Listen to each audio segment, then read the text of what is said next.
afternoon, everyone. First of all, let me thank Claus for inviting me for this Chanakya Defence Dialogue 2025. I'm delighted to be here with you today at a time when the Ministry of Defence is engaged in a major program of reform. We call it the Year of Reforms, and I'll talk more about that subsequently. The theme of this year's dialogue also resonates closely with the Honorable Prime Minister's vision of Viksit Bharat 2047 and Atmanirbharta. While addressing the nation on the 79th Independence Day, he had specifically made a clarion call to the citizens that the bedrock of Viksit Bharat has to be a self-reliant Bharat, and India's progress has to be built on self-reliance, innovation, and citizens' empowerment.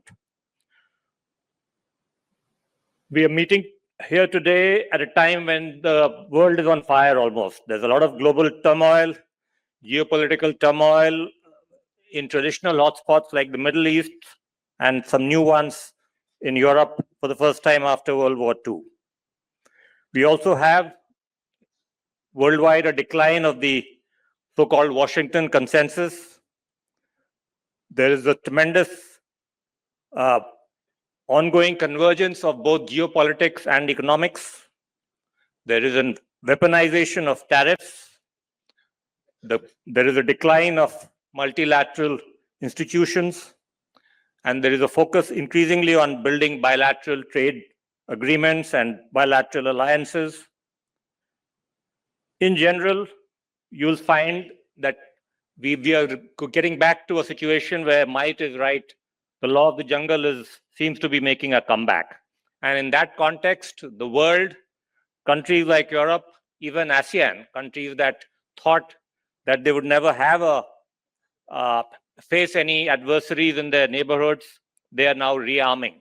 We've just had a dialogue with the Indonesian Defense Minister a short while back in the forenoon session, and they are going for a huge rearming of their country, raising almost 500 new battalions across their country to man every one of their districts, which is mind-boggling. They're going to rival the size of our army very shortly. The reason is very clear, as I mentioned, because of the return of the concept of the oldest law of might is right, we need to sort of ensure that we become, while others are talking about self-reliance now, India, of course, did it much earlier. And it was stressed by Prime Minister Modi almost 10 years back. Following on from that, in the current year, 2025, we declared it as the year of reforms, but through the Raksha Mantri, identifying certain reform areas such as defense asset acquisition, defense innovation, defense exports, the industrial ecosystem, veterans welfare, etc. These focus on modernizing the armed forces, integrating advanced technologies, and strengthening jointness among the services to improve operational efficiencies. Together, these goals support the creation of a more agile, more capable, a more future-ready defense system that can safeguard our national interests more effectively. As many of you would be aware, defense expenditure, due to its multiplier effects on the GDP, particularly when it is spent within the country, has a lot of economic benefits as well. And it is not to be considered purely as a non-developmental government expenditure. It can contribute to direct and indirect employment, manufacturing growth, skill development, hybrid development of dual technologies, as well as, of course, import substitution, particularly through our initiatives like Atmanirbhar Bharat.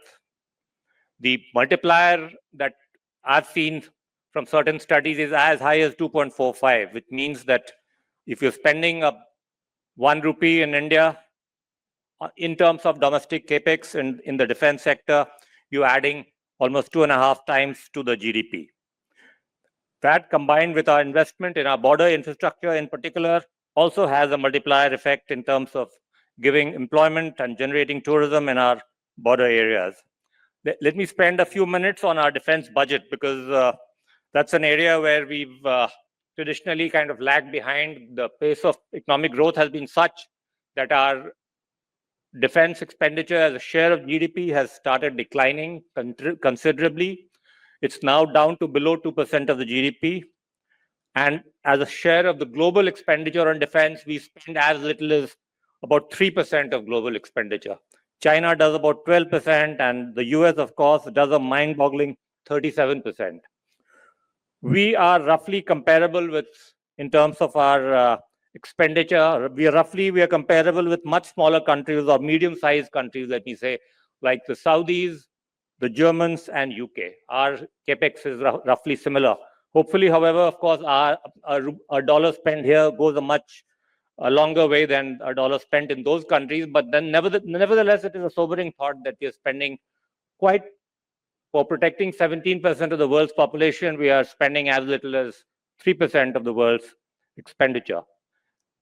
Part of the reason, of course, has been that we've not displayed the ability to either sign contracts quickly enough or to deliver on contracts quickly enough.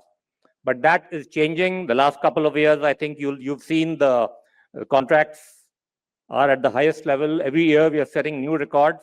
More importantly, 75% of our capital procurement budget is specifically earmarked for the domestic industry, and 25% of that share, in turn, is reserved for the private sector, including the MSMEs. And this is a clear signal of our commitment to self-reliance, to indigenization.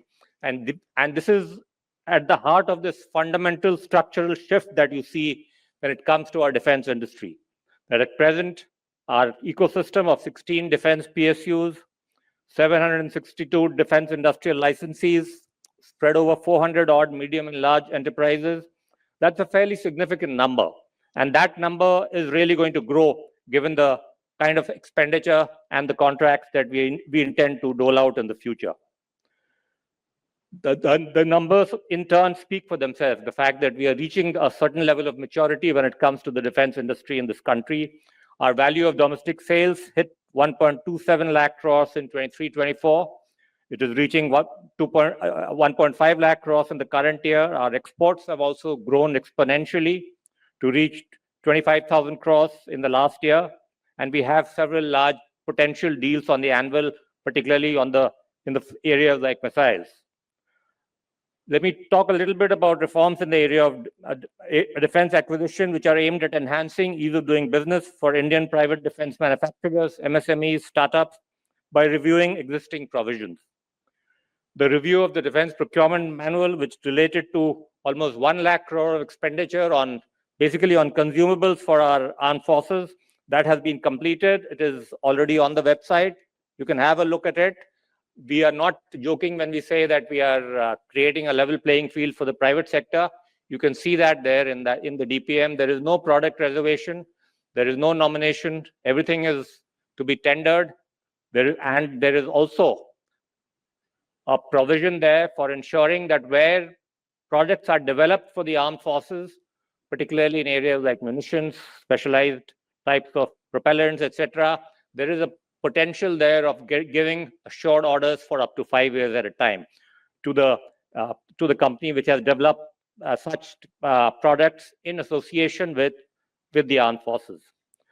With a view to foster a defense innovation ecosystem, the defense innovation is being promoted, as you know, through a combination of startup schemes such as the Aditi and the IDEX schemes. As a result, the almost 2,000 crores worth of contracts have been signed under those schemes, but we need to go bigger there. And that is an area which we've touched in the DPM, and we will touch in the course of the DAP revision as well, to ensure some level of assured orders for products or prototypes that have been developed in conjunction with our armed forces. We are also expanding the scope for technology transfer by enabling startups to access advanced testing infrastructure and accelerating the development of critical systems like unmanned platforms, electronic warfare systems for future generation weapons, etc. On the supply side, in the area of defense exports in particular, we are trying to ensure easing out of the grant of domestic licensing, streamlining export authorizations, creating a separate building here in Delhi to showcase our major defense products to international defense buyers, revamping the EXIM portal, and enhancing the number of export authorizations exponentially over the last few years.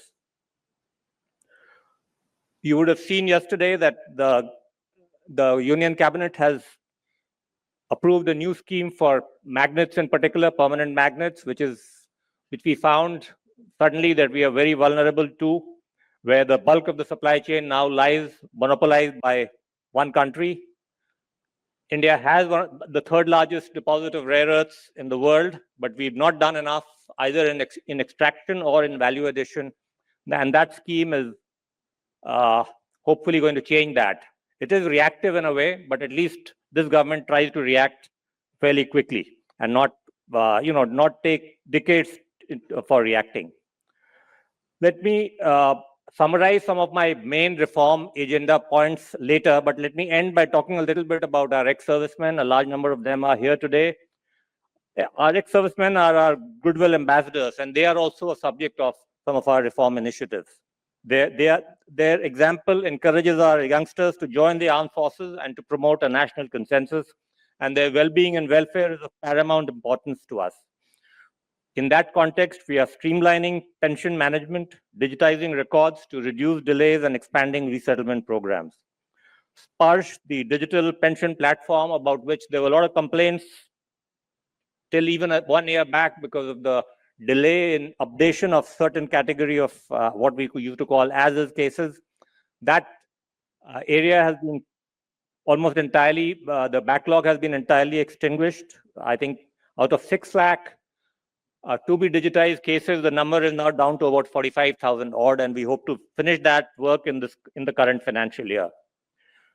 In terms of access to healthcare, besides enhancing the reach of the ex-servicemen contributory health scheme and providing digital access, home delivery of medicines, and teleconsultation and Ayush integration are other reform measures under consideration to make the lives of our ex-servicemen in particular a lot easier.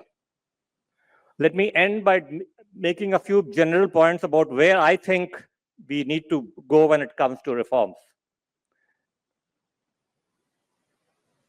Prime Minister Modi, throughout his every address that he makes to the civil and to the defense forces, always talks about the fact that government structure should not operate in silos, that we should bring about a whole of industry and even a whole of nation approach when it comes to developing and projecting our national power.